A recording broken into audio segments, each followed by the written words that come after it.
नमस्कार दोस्तों। प्रधानमंत्री मोदी ने बीजेपी राष्ट्रीय कार्यकारिणी की बैठक में अपने समापन भाषण में कुछ अच्छी अच्छी बातें की, बेहद सकारात्मक, और उनकी वो अच्छी अच्छी बातें आज के सभी अखबारों की सुर्खियां हैं। तो आज मैं उन अखबारों की सुर्खियों के हवाले से, प्रधानमंत्री मोदी की उन अच्छी अच्छी बातों के हवाले से आपको बताने की कोशिश करूंगा कि प्रधानमंत्री मोदी जब बीजेपी नेताओं की बैठक में, अपनी कार्यकारिणी की बैठक में इतनी अच्छी अच्छी बातें करते हैं तो क्या उसका कोई असर भी होता है? क्या प्रधानमंत्री मोदी खुद उन अच्छी अच्छी बातों पर अमल करते हैं? और अगर प्रधानमंत्री मोदी करते हैं तो क्या बीजेपी के बाकी नेता, मंत्री, सांसद, विधायक, उप मुख्यमंत्री और मुख्यमंत्री प्रधानमंत्री मोदी के कहे वाक्यों पर, उनकी नसीहतों पर अमल करते हैं, या सिर्फ ये कहने की बात है? हाथी के दांत खाने के और दिखाने के और। प्रधानमंत्री मंचों से ऐसी बात करें और उनके नेता, कार्यकर्ता, सांसद, विधायक ठीक उससे उल्टा वर्ताव करें। इसी को समझने की कोशिश करूंगा। सिलसिलेवार ढंग से इस वीडियो को देखिए। कई और तस्वीरें हैं, कई और सुर्खियां हैं, कुछ वीडियो हैं, ताकि आपको समझाया जा सके कथनी और करनी का फर्क भी कुछ होता है या नहीं। तो पहले स्क्रीन पर जो आप अमर उजाला अखबार के पहले पन्ने की हेडलाइन देख रहे हैं, प्रधानमंत्री ने कहा, वोट की चिंता किए बिना समाज बदलने में जुटे, भरोसा जीते पीएम मोदी। बहुत ही अच्छी बात है, सब आदमी को इसकी तारीफ करनी चाहिए, मैं भी तारीफ करता हूं। उन्होंने कहा, आने वाला है भारत का बेहतरीन समय। बहुत अच्छी बात है, इसमें हर आदमी को तारीफ करनी चाहिए, लेकिन गौर से देखते और सुनते जाइए। इसी में प्रधानमंत्री मोदी जी ने कहा कि यह चिंता किए बगैर कि हमें किन वर्गों का वोट मिला है, सबसे संपर्क साधकर अपनी उपलब्धियां बतानी चाहिए। लोकसभा चुनाव में जीत के लिए प्रयत्नों की पराकाष्ठा की जरूरत है। लोगों को यह बताने की जरूरत है कि भाजपा महज वोट और सत्ता के लिए राजनीति नहीं करती। उसी में इन्होंने कहा है कि हर तरह के लोगों के बीच, हर समाज के लोगों के बीच जाना चाहिए। बहुत अच्छी बात है, तारीफ करनी चाहिए, लेकिन आगे देखते जाइए। कुछ परतें जब उतरेंगी तो आपको पता चलेगा। अगले अखबार की सुर्खी, ये दैनिक हिंदुस्तान है। बहुत अच्छी हेडलाइन, बहुत अच्छी बात, बेवजह बयानबाजी से बचें पीएम मोदी। सुनकर पढ़कर सुबह मुझे भी अच्छा लगा कि मोदी जी कितनी अच्छी बात कर रहे हैं। ये बयानबाजी बीते 8-8.5 सालों से किस दल के नेता कर रहे हैं, क्या बयान दे रहे हैं, और उसी दल के सबसे बड़े चेहरे अगर ये कह रहे हैं तो कुछ तो बात होगी। क्या उनके नेता, मंत्री, सांसद उनसे अलग बेलगाम है, या आज की तारीख के लिए कहा गया कि आगे से कुछ दिन ख्याल रखो? तो बहरहाल बहुत अच्छी बात है। यह दैनिक हिंदुस्तान की हेडलाइन है।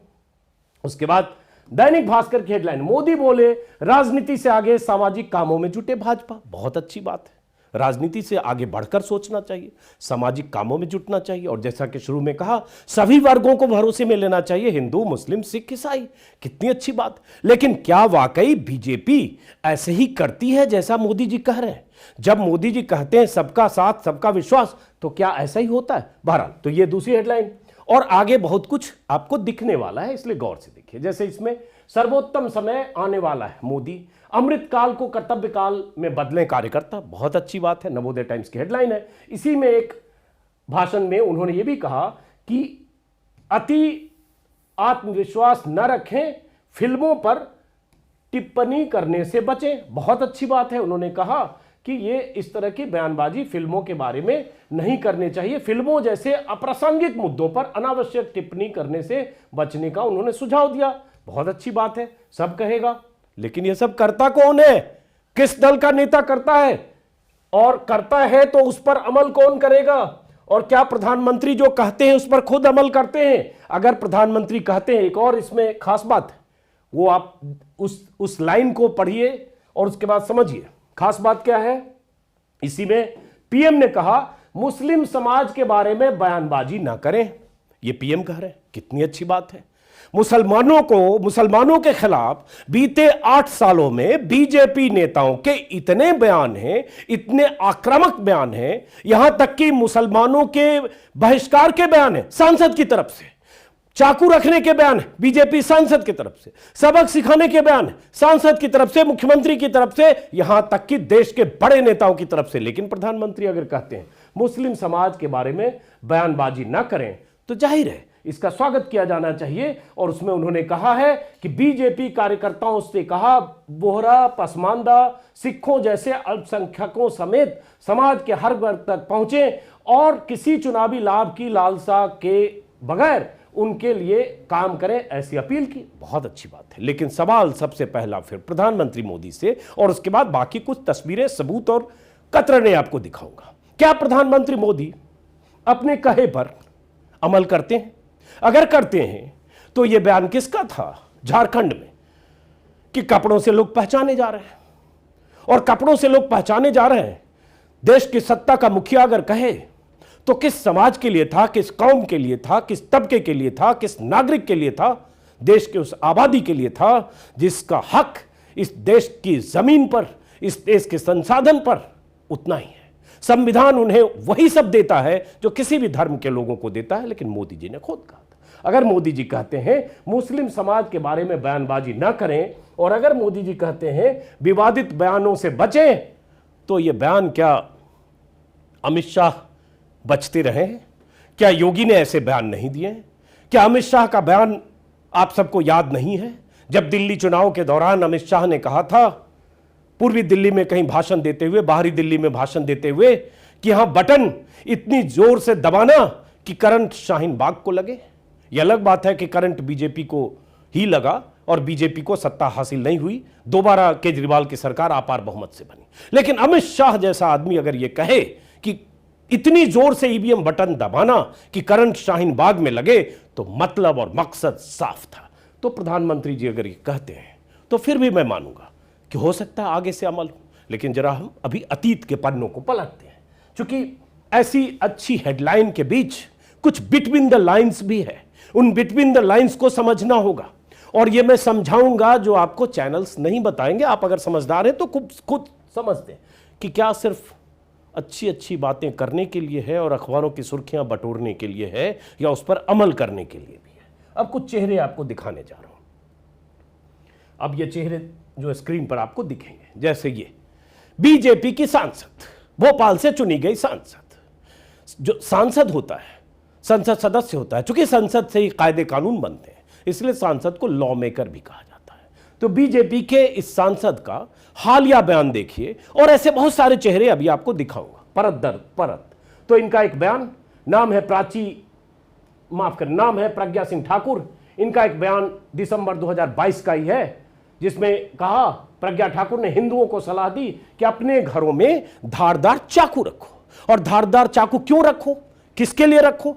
आप शायद अगर इनके बयान को आपने सुना होगा तो आपको पता होगा। एक सांसद लोगों से अपील कर रहा है धारदार चाकू रखो, उस सूबे में कह रहा है जिस सूबे में बीजेपी की सरकार है, कर्नाटक में। बीजेपी की सरकार वहां, बीजेपी की सरकार देश में, देश के गृह मंत्री अमित शाह और उनकी पार्टी की सांसद कहती है धारदार चाकू रखो। क्यों रखो? वो कहा सब्जी वाला ही सही पर घरों में रखे तेज धार वाला चाकू। प्रज्ञा सिंह ठाकुर क्यों रखे ये भी बताया उन्होंने। चाकू की तेज रखें धार, क्यों रखें? और अगर ये ऐसे बयान है तो क्यों मान लें कि प्रधानमंत्री मोदी कहते हैं विवादित बयानों से बचो, और प्रधानमंत्री मोदी कहते हैं सभी वर्गों का ख्याल रखो, और प्रधानमंत्री मोदी कहते हैं कि ये सोचे बगैर कि किस वर्ग ने वोट नहीं दिया उन तक भी जाओ, उनका भी भरोसा जीतो। तो क्या वाकई ऐसा कुछ होने वाला है अगले 15-16 महीने में? क्योंकि चुनाव 2024 के अप्रैल में है, और इस साल 9 राज्यों में इस साल भी चुनाव। प्रज्ञा सिंह ठाकुर ने क्या कहा था? अपने घरों में हथियार रखो, और कुछ नहीं तो कम से कम सब्जी काटने के लिए चाकू धारदार रखो। पता नहीं क्या स्थिति आ जाए जब आत्मरक्षा का अधिकार सबका है। अगर कोई हमारे घरों में घुसपैठ करता है तो हम पर हमला करता है तो करारा जवाब देना हमारा अधिकार।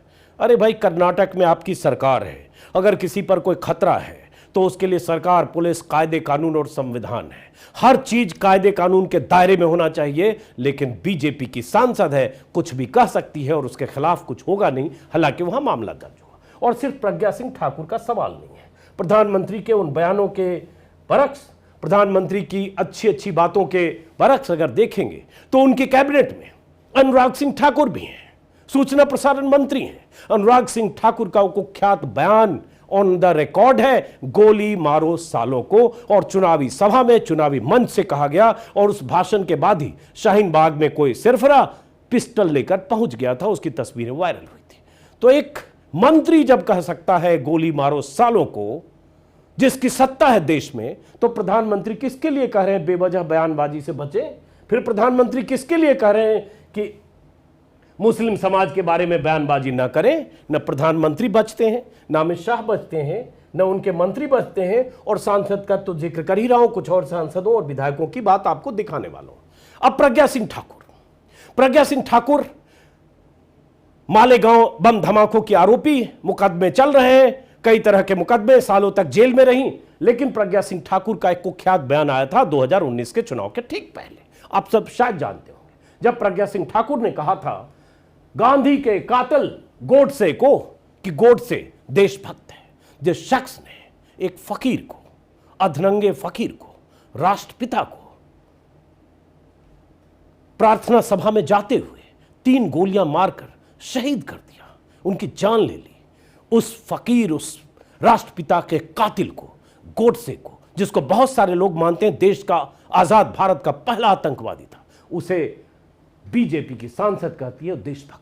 अगर ये देशभक्त हैं तो जिसका कत्ल हुआ जिस महात्मा का, लेकिन प्रज्ञा सिंह ठाकुर कहा, और उसके बाद क्या तमाशा हुआ, जिससे मैं कहता हूं कथनी और करनी का फर्क हाथी के दांत दिखाने के और खाने के और, क्योंकि प्रधानमंत्री नसीहतें तो देते हैं, अमल कभी खुद भी नहीं करते, और उनकी पार्टी के लोग तो बिल्कुल नहीं करते, और जब फंस जाते तो फ्रिंज एलिमेंट हो जाता है, जैसे नुपुर शर्मा और नवीन जिंदल में हुआ। खैर, तो जब यह मामला तूल पकड़ा 2019 में, तो अमित कुमार हैं न्यूज 24 के रिपोर्टर, न्यूज 24 के रिपोर्टर ने चुनाव के दौरान किसी सभा के दौरान उनसे इंटरव्यू किया, जिसमें उन्होंने कहा गोडसे को लेकर जो भी बातें कही गई पूरी तरह से आलोचना के लायक है, सभ्य समाज में इस प्रकार की बातें नहीं चलती है, उन्होंने माफी मांग ली है, लेकिन मैं अपने मन से कभी माफ नहीं कर पाऊंगा। ये प्रधानमंत्री कहते हैं, ये लाचारगी है कि मन से माफ नहीं कर पाऊंगा, और उसके बाद भी वो सुधरे नहीं, यही आगे दिखाने वाला हूं। तो फिर आपने मन से माफ नहीं करने का ये जुमला क्यों छोड़ा? क्या मतलब है इस तरह के जुमले का? क्या आपके ये कहने के बाद भी वो सांसद वैसी हरकतें कर रही है? लेकिन पहले मोदी जी का ये आप जो उन्होंने इंटरव्यू में कहा था सुन लीजिए न्यूज 24 के हवाले से। गांधी जी या गोडसे के सामने में जो भी बातें कही गई, या इस प्रकार के जो भी बयान दिए गए, ये भयंकर खराब है, हर प्रकार से घृणा के लायक है, आलोचना के लायक है। सभ्य समाज के अंदर इस प्रकार की भाषा नहीं चलती है, इस प्रकार की सोच नहीं चल सकती, इसलिए ऐसा करने वालों को 100 बार आगे सोचना पड़ेगा। दूसरा, उन्होंने माफी मांग ली, अलग बात है, लेकिन मैं अपने मन से माफ नहीं कर पाऊंगा, मन से माफ नहीं कर पाऊंगा। तो ये तो सुन लिया आपने मोदी जी को, साफ साफ कहा, बहुत दुखी है, बहुत दुखी, राष्ट्रपिता के हत्यारे को अगर किसी ने देशभक्त कहा, हम मन से माफ नहीं कर पाएंगे। भले ही प्रज्ञा सिंह ने माफी मांग ली, लेकिन उसके बाद क्या, उसके बाद प्रज्ञा सिंह बाज आ गई अपनी हरकतों से, अपने बयानों से, या वैसा ही करती रही और आज भी उसकी सेहत पर कोई फर्क नहीं पड़ा? ये प्रज्ञा सिंह, ये तो इंटरव्यू का हिस्सा है, उसके बाद आगे दिखाते हैं। ये प्रज्ञा सिंह का बयान है, जिसमें उसके बाद फिर प्रज्ञा सिंह ने कहा संसद में, लोकसभा में फिर से एक बार कहा कि गोडसे देशभक्त है। एक बहस के दौरान कहा, फिर लोकसभा में बवाल हुआ, बीजेपी डिफेंसिव हुई, बीजेपी ने उनके बयान से किनारा किया। उसी दौरान जब चूंकि बार बार बयान हुए थे, यह भी हुआ कि अमित शाह ने पहले बयान के बाद, पीएम के कहने के बाद कहा कि हमने एक अनुशासन के लिए, कार्रवाई के लिए कमेटी बना दी। उस कमेटी ने क्या रिपोर्ट दी और क्या कार्रवाई हुई आज तक किसी को नहीं पता, ना प्रज्ञा सिंह ठाकुर को पता है, ना दुनिया को पता है, और हुई भी होगी तो पता नहीं क्या हुई। लेकिन इसके बाद भी बीजेपी ने कहा कि हम उनसे किनारा करते हैं, और यह भी कहा गया कि एक संसदीय कमेटी से उन्हें हटा दिया गया। बहरहाल, लेकिन क्या इसके बाद चुप हो गई प्रज्ञा सिंह ठाकुर? नो, इसके बाद फिर प्रज्ञा सिंह ठाकुर ने जनवरी 2021 में फिर उसी तरह का बयान दिया। फिर वो बोली कि गोडसे देशभक्त थे, कांग्रेस उन्हें हमेशा गाली देती रही है। मतलब फिर प्रज्ञा सिंह ठाकुर उसी बयान को बार बार दोहराती है, जिस बयान को लेकर कहा प्रधानमंत्री ने कहा था कि मन से कभी माफ नहीं करूंगा। यह तो है दो मुंहापन कि जिसको मन से माफ नहीं करना है वो अपने हरकतों से बाज नहीं आ रहा, और वो बीजेपी की सांसद। अब आते हैं बाकी ऐसे एक हो तब ना, भरे पड़े ऐसे नमूने।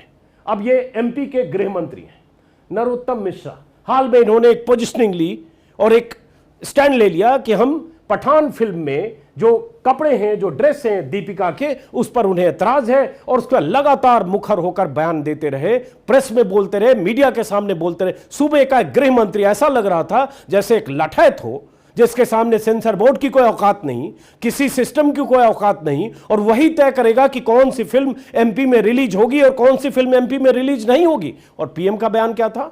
फिल्मों पर आपत्तिजनक बयान देने से बचे। यहां तो एक सूबे का गृह मंत्री फिल्म रिलीज ना होने की धमकी दे रहा था, ना होने देने की धमकी दे रहा था, और जिस भगवा कपड़े पर एतराज था उस भगवा कपड़े के साथ वैसे ही कपड़े पहनकर बीजेपी के 3 ऐसे सांसद हैं जो भोजपुरी में उनकी अभिनेत्रियों ने भी वैसे कपड़े पहने या खुद पहने और अश्लील डांस करते हुए फिल्मों में दिखे। मनोज तिवारी, निरहुआ और रवि किशन, उनके वीडियो भी उसी वक्त वायरल हुए कि हां, अगर आपको भगवा कपड़े की चिंता है तो वहां क्या होता है। दरअसल मामला वो था नहीं, मामला तो था कि उन्हें शाहरुख और दीपिका से प्रॉब्लम है, इसलिए इशू बनाया गया भगवा कपड़े को, टुकड़े टुकड़े गैंग घोषित किया। और किया किसने? गृह मंत्री नरोत्तम मिश्रा ने। और उसके बाद कहा हिंदुत्व का अपमान करने वाली फिल्म नहीं चल पाई क्योंकि उसने भगवा कपड़ा पहना था। और आप वो सारे वीडियो सोशल मीडिया पर वायरल हैं, किस तरह से फूहड़ डांस बीजेपी के सांसदों ने किए हैं। खैर, तो ये नरोत्तम मिश्रा है और ये एक बार नहीं, इनके लगातार बयान आते रहे और आखिर में सेंसर बोर्ड ने कुछ बदलाव किया क्योंकि कोई भी डर जाता है। और उसके बाद फिल्म रिलीज होने के रास्ते पर गई। इसी तरह से इसके पहले लाल सिंह चड्ढा को लेकर भी बवाल किया नरोत्तम मिश्रा ने, एकदम सेंसर बोर्ड से बड़े लठे थे और फिर कहा कि हम नहीं एमपी में रिलीज होने देंगे। लाल सिंह चड्ढा जब फंसी, आमिर ने माफी मांगी, तब फिर उन्होंने ज्ञान दिया कि ऐसी फिल्में क्यों बनाते हो जिस पर माफी मांगनी पड़ी। और ये उनके उस वक्त के बयान। ऐसे बहुत सारे लोगों के बहुत सारे बयान आपको दिखाने वाला हूं। वेब सीरीज पर भी हंगामा किया जिसमें कहा फिल्म निर्माता शूटिंग से पहले स्क्रिप्ट दिखाए। अब देखिए, एक सूबे का गृह मंत्री कह रहा है कि फिल्म निर्माता शूटिंग से पहले गृह मंत्री को स्क्रिप्ट दिखाए, मतलब ये फिल्म फ्लोर पर जाए उससे पहले इनसे अप्रूवल ले। ये ऐसी स्थिति इस देश में बना दी गई है, किसी भी संस्था का कोई मतलब ही नहीं है।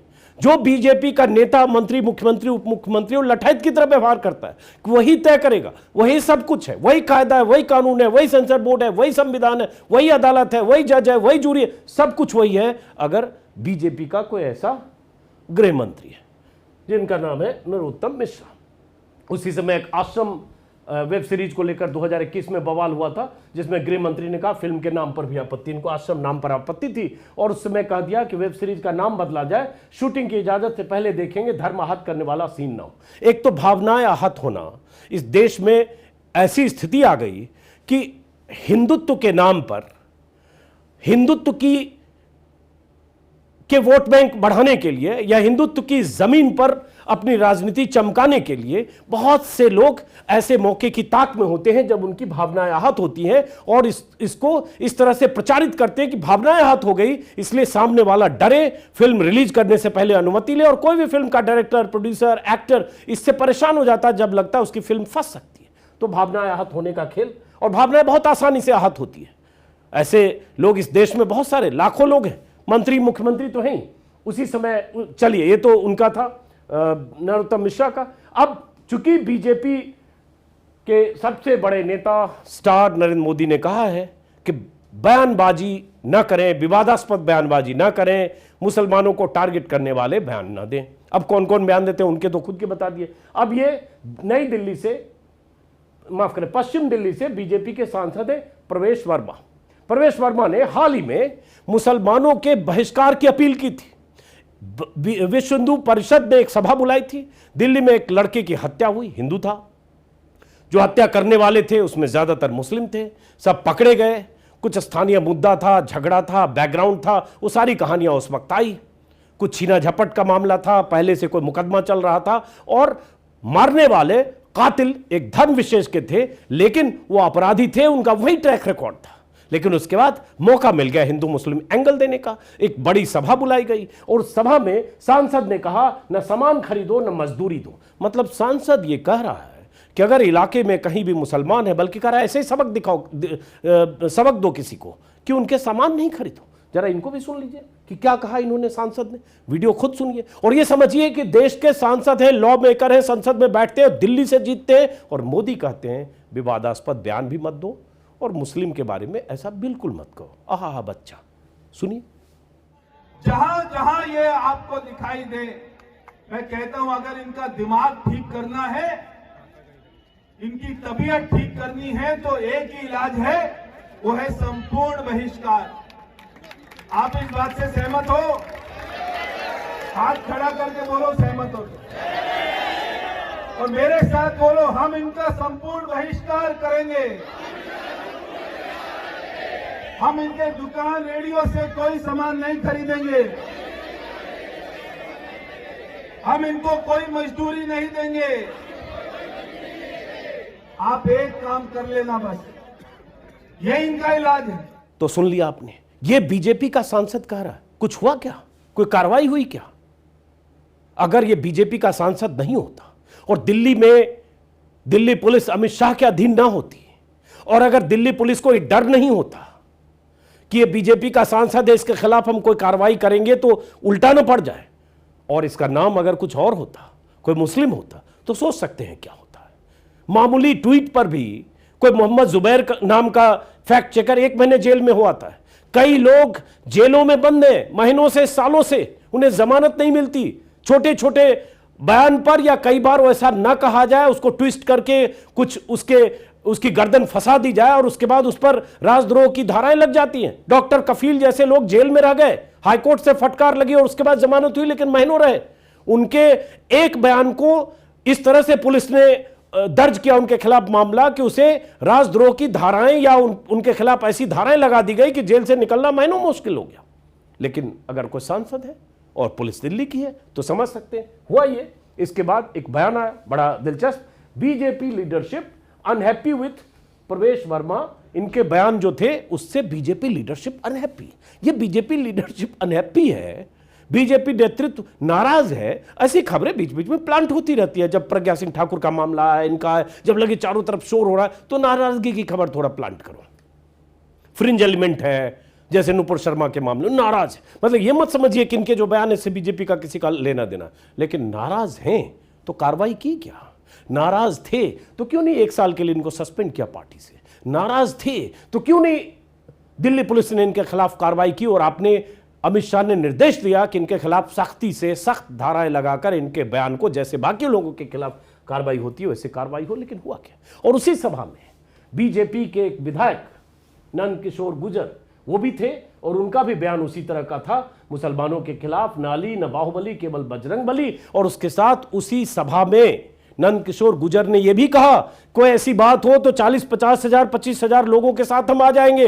और यह भी बताया कि जब दिल्ली में दंगे हुए थे तो हम हजारों सैकड़ों लोगों के साथ गए थे। अगर कोई विधायक गया होगा बीजेपी का, क्या किया होगा आप सोच सकते हैं। उस समय इस पर भी बवाल हुआ, लेकिन कोई कार्रवाई हुई क्या? नहीं हुई।